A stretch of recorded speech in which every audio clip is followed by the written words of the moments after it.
नमस्कार दोस्तों, स्वागत है आपका मेरे फिर से यूट्यूब चैनल में। तो आज हम बात करेंगे ट्रेड सेटअप 9 जून के लिए। उससे पहले मैं आपको कहना चाहूँगा कि हमारे प्रीवियस कुछ दिनों से जो एनालिसिस है वो एकदम बेहतरीन आ रहे हैं। तो आप ये वीडियो आपके दोस्तों के साथ ज़रूर शेयर कीजिए। आप प्रॉफिट कमा रहे तो आपके दोस्तों के साथ भी शेयर कीजिए, क्योंकि यहाँ पे जो हमारा एनालिसिस है बहुत ही अच्छा चल रहा है। उसके बाद हम बात करेंगे ज़्यादा टाइम वेस्ट न करते हुए आज के मूवमेंट के बारे में। और अगर आप इस चैनल पे नए हैं तो ज़रूर इसे लाइक भी कर दीजिए वीडियो को, और सब्सक्राइब भी कर दीजिए। ठीक है, तो बात करेंगे आज की मूवमेंट के बारे में। तो आज की मूवमेंट सबसे पहले हम निफ्टी 50 के बारे में देखते हैं। तो निफ्टी 50 में मैंने कल कहा था कि 10,300 का लेवल कल होल्ड नहीं होना चाहिए। मार्केट गिरने की पूरी मुझे कल नंबर्स नज़र आ रहे थे। उस हिसाब से आज हुआ भी 10,300 का जो लेवल है वो 3 बार रीटेस्ट करने के बाद निफ्टी ने आज एकदम स्ट्रॉन्ग गिरावट दिखाई। लगभग यहाँ पे 150 पॉइंट निफ्टी गिर चुका है आज के दिन। ठीक है, तो यहाँ पे उसके बाद बात करेंगे बैंक निफ्टी के बारे में। देखिए, यहाँ पे ब्याज गैप अप ओपन हुआ था, जैसे बैंक निफ्टी में हुआ वैसे ही सेम पैटर्न यहाँ पे बैंक निफ्टी में भी। बैंक निफ्टी का जो क्रूशियल लेवल है ऊपर की तरफ 22,000 मतलब 21,960 21,980 के आसपास था, लेकिन वहाँ तक पहुँचा नहीं। एक लेवल मैंने बोला था प्रीवियस कुछ वीडियोस में कि 21,800 भी हमारा एक लेवल है। तो 21,800 आज रीटेस्ट किया और वहाँ से फिर से रीटेस्ट करने की कोशिश की लगभग 11 बजे के आसपास, लेकिन वहाँ पे होल्ड नहीं कर पाया। और बैंक निफ्टी भी उसके बाद एकदम से क्रैश हो गया दोपहर के बाद, मतलब 12 बजे के बाद, तो एकदम से नीचे आ गया था बैंक निफ्टी। लेकिन निफ्टी में रिट्रेस करने की कोशिश की थी 10,300 के लेवल में, लेकिन बैंक निफ्टी ने वो भी कोशिश नहीं की, क्योंकि बैंक निफ्टी में जो गिरने वाले थे वो बहुत ज़्यादा थे। लेकिन बैंक निफ्टी को स्ट्रेंथ जो दे रहा है वो बजाज फाइनेंस, बजाज फिनसर्व बहुत अच्छे बढ़ रहे हैं यहाँ पे। तो ये था निफ्टी और बैंक निफ्टी का आज का मूवमेंट। उसके बाद हम बात करेंगे डेटा एनालिसिस। तो डेटा एनालिसिस में हम देखेंगे सबसे पहले यहाँ पे एफआईएस ने कैश मार्केट में आज 813 करोड़ की बाइंग की है। उसके ऑपोजिट डीआईज ने आज बेचा है लगभग 1300 करोड़ के आसपास। एफआईएस ने फिर से बैंक निफ्टी में लगभग 400 करोड़ के आसपास की सेलिंग की है। ऑप्शंस उन्होंने सिर्फ 4 करोड़ के खरीदे हैं और उन्होंने फ्यूचर बेचे लगभग 440 करोड़ के आसपास। और एफआईएस ने आज यहाँ पे स्टॉक और फ्यूचर और स्टॉक ऑप्शन मतलब दोनों में भी बाइंग की है, लेकिन बाइंग बहुत छोटी है। तो यहाँ पे मुझे कुछ कॉन्फिडेंस नहीं नज़र आ रहा, न्यूट्रल ही रहेगा मेरी तरफ से। एफआईएस का जो काउंटर है मेरी तरफ से, डीआईएस निगेटिव है, एफआईएस न्यूट्रल है। उसके बाद हम बात करेंगे फ्यूचर डेटा की। तो फ्यूचर डेटा हम देखेंगे, फ्यूचर डेटा भी फ्लैट है। फ्यूचर देखिए आप, निफ्टी जून फ्यूचर लगभग 10,165 और हमारा 170 स्पॉट चल रहा है 167। तो मतलब कुछ ज़्यादा डिफरेंस नहीं, कुछ एकदम फ्लैट चल रहा है। ठीक है, उसके बाद विक्स की बात करेंगे। तो विक्स देखेंगे हम, विक्स थोड़ा आज मार्केट आवर्स में बढ़ गया था, लेकिन लगभग 3:30 बजे तक ये थोड़ा कूल ऑफ होके लगभग 1% ही, मतलब 3.5% के आसपास ही ये बढ़ा है। फिर भी मैं कहूँगा कि इतनी बड़ी विक्स में यहाँ पे बढ़ोतरी मतलब नहीं आई है। तो इसके बाद हम बात करेंगे पीसीआर के बारे में। ठीक है, तो पीसीआर जो है हमारा आज 0.9 के आसपास आया है। देखिए 0.9 बहुत ही, अब देखेंगे कि आप एक से नीचे आए हैं। तो यहाँ पे मुझे जो डेटा नज़र आ रहा है ऑप्शन चेन में अभी थोड़ा इक्वल होना स्टार्ट हुआ है। पिछले टाइम में जब मैंने कहा था कि बायर्स ज़्यादा एग्रेसिव हो रहे, तो आज थोड़ा न्यूट्रल मतलब बराबरी का मुकाबला नज़र आ रहा है।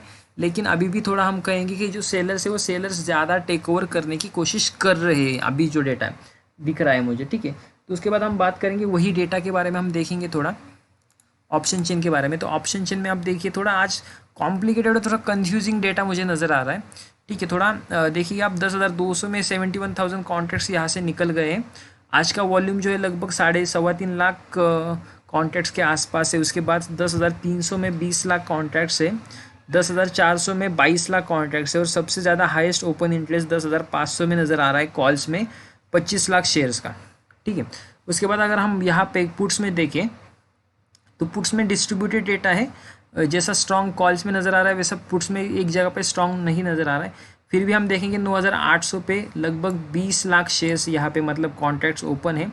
9,900 पे थोड़ा कम है, 10,000 के आसपास फिर से 22 लाख कॉन्ट्रैक्ट्स है। उसके बाद थोड़ा कम 12 लाख कॉन्ट्रैक्ट्स 10,100 के आसपास है। ठीक है, तो ऑप्शन चेन हमें थोड़ा इस बार इतना क्लियर पिक्चर नहीं दे रही, लेकिन मेरे एनालिसिस के, मेरे एक्सपीरियंस से मैं कहूँगा कि अभी भी मुझे ऊपर की तरफ स्ट्रेंथ नहीं नज़र आ रही है। मे बी पॉसिबल है कि साइडवेज या फिर नीचे की तरफ मूवमेंट आपको अपकमिंग डेज में आना चाहिए। ठीक है, उसके बाद हम बात करेंगे ग्लोबल डेटा के बारे में। तो ग्लोबल डेटा आप देखेंगे डाउ लगभग ऊपर की तरफ है, S&P भी ऊपर की तरफ है, नैस्डैक थोड़ा फ्लैट है और विक्स जो है S&P का वो थोड़ा सा बढ़ा हुआ है। ठीक है, तो हम देखेंगे कल सुबह क्या होता है नेचुरल मतलब फ्यूचर्स में, जो US के फ्यूचर्स ट्रेड होते हैं उसमें। उसके बाद निफ्टी 50 की हम बात करेंगे तो निफ्टी 50 लगभग अभी चल रहा है 10,150 के आसपास, 10,115 का इसने लगभग ये वाला लो लगाया था। ठीक है, मतलब इसमें भी हमें न्यूट्रल ही नज़र आ रहा है निफ्टी 50। तो मेरी तरफ से जो आपका एफ का डेटा न्यूट्रल है, DIs का निगेटिव है, हमारा PCR भी थोड़ा न्यूट्रल की तरफ ही, हम मैं नहीं कहूँगा कि ज़्यादा हम सेल की तरफ दिख रहा है मुझे। उसके बाद ग्लोबल तो न्यूट्रल ही है अभी तक, कल सुबह हमें देखना चाहिए। उसके बाद हम बात करेंगे थोड़ा ऑप्शन उसके बाद हम थोड़ा बात करेंगे कल की मूवमेंट पॉसिबली क्या हो सकती है निफ्टी 50 और बैंक निफ्टी में। देखिए आज इसने वही इम्पोर्टेंट लेवल के आसपास यहाँ पे रेस्ट किया, तो यहाँ पे आपने कुछ प्रीवियस दिनों से देखा होगा, अगर उस लेवल के आसपास रेस्ट करता है तो मे बी नेक्स्ट डे थोड़ा गैप अप होता है।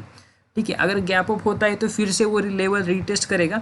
मैं नहीं कहूँगा कि ऐसा ही होगा, लेकिन हम प्रीवियस डे से जो देख रहे हैं मैंने वो कह रहा हूँ कि अगर सपोर्ट लेवल के आसपास, किस लेवल के आसपास आके निफ्टी रुक रहा है तो may be gap up possible है, लेकिन गैप अप के बाद इमीजिएटली वही लेवल पे आना शुरू करता है। ठीक है, तो मे बी पॉसिबल है कल के लिए जो लेवल होगा, कल के लिए जो रेंज होगी वो होगी 10,200 से लेके 10,100। ठीक है, ये 100 पॉइंट की रेंज में अगर घूमेगा, गैप अप होता है तो कल 10,200 के ऊपर टिकेगा, तो हम देखेंगे कि अगर टिकता है तो 10,300 फिर से पॉसिबल है, लेकिन पॉसिबिलिटी मेरी तरफ से कम है। उसके बाद अगर ये 10,150 के आसपास खुलता है, नीचे जाता है, तो फिर नेक्स्ट जो लेवल होगा मेरे हिसाब से होगा 10,100 के आसपास। ठीक है, 10,100 यहाँ पे फिर से रिटेस्ट हो सकता है निफ्टी 50 में। ठीक है, तो बैंक निफ्टी की बात करेंगे। बैंक निफ्टी में थोड़ी सी स्ट्रेंथ ज़्यादा नज़र आ रही है, तो यहाँ पे होगा क्या, कल मे भी पॉसिबल है कि यहाँ पे थोड़ी स्ट्रेंथ तो है निफ्टी 50 में, बैंक निफ्टी में। तो कल देखेंगे 21,250 होल्ड होता है कि नहीं। अगर 21,250 होल्ड होता है तो फिर रीटेस्ट करने की ट्राई करेगा 21,500। ठीक है, 21,500 रीटेस्ट करेगा। उसके बाद अगर ये ऊपर की तरफ नहीं जाता और सस्टेन करता है, तो अगर मार्केट गिरता है निफ्टी 50 तो बैंक निफ्टी भी गिरेगा, तो ये नीचे के लेवल पे आएगा 21,000 के लेवल के आसपास फिर से आ सकता है। और नेक्स्ट जो हमारा क्रूशियल लेवल है वो है 20,820, तो ये लेवल के आसपास फिर से आ सकता है। ठीक है, तो ये था हमारा कल के लिए प्रेडिक्शन। तो हम बात करेंगे स्टॉक्स के बारे में। तो एक क्वेरी आई थी मुझे SBI के बारे में, तो SBI का मैं थोड़ा चार्ट बड़ा ओपन कर लेता हूँ।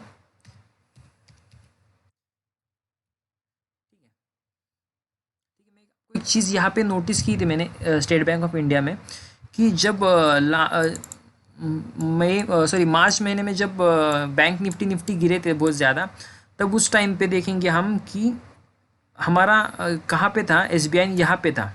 ठीक है, लगभग 222 के लेवल के आसपास था। ठीक है, लेकिन जब रिकवरी हुई, तो भी जब मार्केट में रिकवरी हुई, ऊपर की तरफ गया मार्केट, लगभग 7,700 रिटेस्ट करने के बाद 10,100 चल रहा है। फिर भी अगर आप देखोगे तो SBI उस लेवल से भी नीचे गया था। इसका मतलब सीधा सीधा ये मतलब है कि SBI as compared to index और बैंक निफ्टी अभी भी वीक है। तो फ्रेश बाइंग की मेरी तरफ से सलाह नहीं होगी अनटिल अनलेस जब तक कि 200 के लेवल को तोड़ के रीटेस्ट करके ऊपर नहीं टिकता। ठीक है, अगर आप लॉन्ग टर्म के लिए लेना चाहते हो तो मैं कहूँगा कि आपके लिए और भी ज़्यादा अच्छे ऑप्शन है। ICICI बैंक है, HDFC लिमिटेड, HDFC बैंक है। मेरा जो फेवरेट है वो कोटक बैंक है। कोटक बैंक में आपका कॉन्फिडेंस भी इसलिए बढ़ता है कि FIs का बहुत ज़्यादा अच्छा इनफ्लो कोटक महिंद्रा बैंक में आया है। तो SBI अगर आप शॉर्ट टर्म में लेना चाहते हो तो आपको 200 के ऊपर रिटेस्ट करने के बाद आप ले सकते हैं, या तो फिर आपको थोड़ी टेक्निकल की समझ है तो कल तो SBI थोड़ा नीचे आने ही वाला है, जब रिटेस्ट करेगा तो आप ऊपर की तरफ बाय कर सकते हो। लेकिन यहाँ पे ज़्यादा मेरी तरफ से कॉन्फिडेंस नहीं नज़र आ रहा SBI में। ठीक है, इसके बाद हम बात करेंगे कल के लिए जो मेरा पिक है लॉन्ग साइड पे, वो है Naukri.com। ठीक है, Naukri.com मुझे कल अच्छी खासी यहाँ पे स्ट्रेंथ नज़र आ रही है। Naukri.com फिर से ऊपर जाएगा और लगभग ये 2800 के आसपास के लेवल को रिटेस्ट करेगा। तो 2800 में अभी भी 6% का आपको प्रॉफिट मिल सकता है, लेकिन यहाँ पे आप स्टॉप लॉस के साथ ट्रेड कीजिए। स्टॉप लॉस लगभग मैं 2600 रुपये के आसपास यहाँ पे दूंगा आपको। ठीक है, उसके बाद टाइटन में बात करेंगे। टाइटन के रिजल्ट्स अच्छे आए तो टाइटन में आप फिर से यहाँ पे नई पोजीशन बना सकते हैं, लेकिन आपको आपका जो व्यू होना चाहिए वो थोड़ा लॉन्ग टर्म का या फिर शॉर्ट टर्म का होना चाहिए, ज़्यादा दूर मतलब पोजिशनल होना चाहिए। यहाँ पे 1-2 हफ्ते के लिए मत लीजिए टाइटन, आपको अच्छे खासे रिटर्न चाहिए तो टाइटन बहुत ही अच्छा स्टॉक से आप इसे होल्ड कर सकते हैं। मेरे खुद के पोर्टफोलियो में टाइटन है, ठीक है। तो उसके बाद कैन फिन होम में ये कहूँगा कि कैन फिन होम में आपको, अगर आपकी पोजीशन है कैन फिन होम में, तो आपको प्रॉफिट बुक कर लेना चाहिए, ठीक है।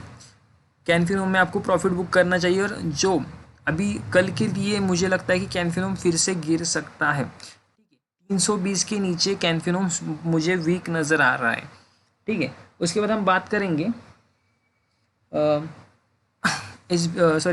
उसके बाद हम बात करेंगे HDFC लिमिटेड की।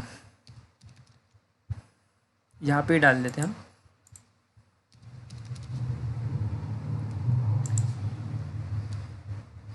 ठीक है। तो HDFC लिमिटेड यहाँ पे थोड़ा सा अगर हम देखेंगे साइडवेज मूवमेंट यहाँ पे चल रहा है, लेकिन वॉल्यूम डिक्लाइन पे आ रहे हैं। तो यहाँ पे मेरे लिए HDFC में भी नई बाइंग के लिए मैं सजेस्ट नहीं करूँगा। हम जहाँ पे हमें एक बाइंग का सिग्नल नज़र आएगा तो मैं यहाँ पे आपको बोल दूँगा, लेकिन अभी भी HDFC में बाइंग का सिग्नल नहीं है। अगर आपके पास स्टॉक्स है तो आप होल्ड कीजिए, आप इसे बेच के मत निकलिए। आप थोड़ी दिन के लिए होल्ड कर सकते हैं, लेकिन फ्रेश बाइंग के लिए मेरी सलाह नहीं होगी, ठीक है। तो आज की वीडियो में इतना ही। अगर आपको ये वीडियो अच्छा लगा हो तो ज़रूर लाइक कीजिए, आपके दोस्तों के साथ शेयर कीजिए। Thank you so much.